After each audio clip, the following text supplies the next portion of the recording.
Bharatiya Janata party के leader हैं, आपका क्या रोल है इस तरह की जातीय वैमनस्यता फैलाने में? ऐसा कहा जा रहा है कि करणी सेना ने जो कुछ भी आंदोलन किया, हिंसक प्रदर्शन किए और जो एग्रेशन दिखाया, उसके पीछे भारतीय जनता पार्टी है।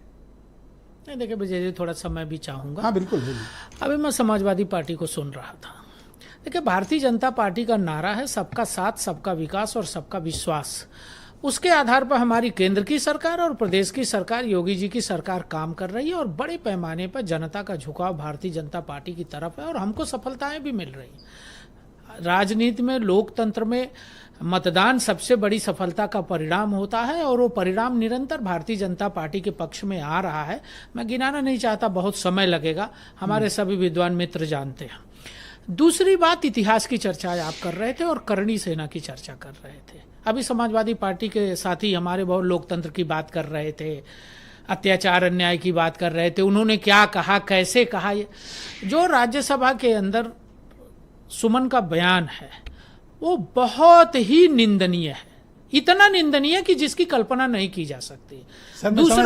दूसरा मैं एक चीज और कहूं, सब अपनी अपनी बारी में बोलिए, कि राणा सांगा कोई क्षत्रिय समाज में वो पैदा हुए थे, कोई खाली क्षत्रियों के नेता नहीं थे। राणा सांगा इस देश के नेता थे, इस देश के समाज के धरोहर थे। मैं नेता नहीं कहूंगा, महापुरुष थे। उन्होंने जितनी लड़ाइयाँ लड़ी, जिस प्रकार से लड़ी, मैं इतिहास में भी नहीं जाना चाहता। चाहे राणा प्रताप हो, राणा सांगा हो, शिवाजी हो, लक्ष्मीबाई रही हो, ऐसे बहुत सारे नाम हैं जिन्होंने मुगलों से लड़के इस देश को सुरक्षित रखा, जिसका परिणाम है कि आज हम सब अच्छी से सांस ले रहे हैं, अच्छा लोकतंत्र जिंदा है, अच्छे से है और देश का विकास हो रहा है। लेकिन ब्रजेश जी, मैं एक चीज कहूंगा, समाजवादी पार्टी के दो योद्धा हैं आज के दिन में। समाजवादी पार्टी हमेशा योद्धा बदलती रहती है। इसके पहले इनके एक अयोध्या के योद्धा थे जिनका बेटा अपने गांव में विधानसभा का चुनाव हार गया, उसके बाद वो ठंडे पड़ गए। लोकसभा में अखिलेश जी उनको बगल में बैठाते थे। उसके बाद अबू आजमी जी उनके योद्धा हुए। अभी देख रहा था मैं, बयान चला रहे थे आप अखिलेश जी का, तो अबू आजमी जी एकदम उनके पीछे प्रेम में खड़े थे। अबू आजमी ने मध्य प्रदेश, महाराष्ट्र की विधानसभा में क्या बयान दिया था? आक्रांता किसका आदर्श है? ये देश और उत्तर प्रदेश समाजवादी पार्टी से पूछ रहा है कि आक्रांता समाजवादी पार्टी का आदर्श है। अब तीसरा उनके योद्धा रामलाल सुमन है, जो राज्यसभा में बोले और जब लोगों ने प्रतिकार किया तो हाई कोर्ट तक गए। अब उनकी उम्र ऐसी है, हो सकता है। पर मैं घूम के अपने सवाल अखिलेश जी जो योद्धा तैयार कर रहे हैं, वो योद्धा अपने से पराजित हो जा रहे हैं। ये तो अखिलेश जी समझ सकते हैं और Samajwadi party. Question answer frame करते हैं। करणी सेना के पीछे भारतीय जनता पार्टी का हाथ है?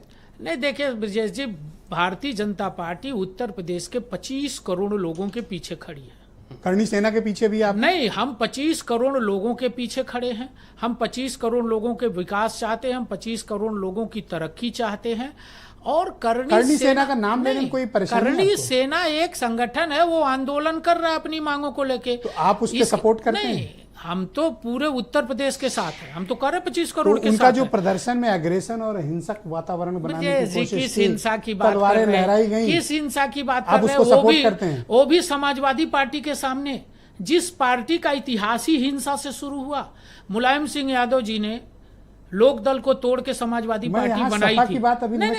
क्यों नहीं? चर्चा हिंसा की होनी चाहिए। मैं डेट वाइज बता रहा हूँ, मैं थोड़ा 10 मिनट 10 सेकंड हमारी बात पूरी हो। करणी सेना को डिफेंड मुलायम सिंह यादव जी ने लोक दल को तोड़ के समाजवादी पार्टी बनाई और 91 में समाजवादी पार्टी ने क्या किया? नहीं, 91 में समाजवादी पार्टी ने क्या किया?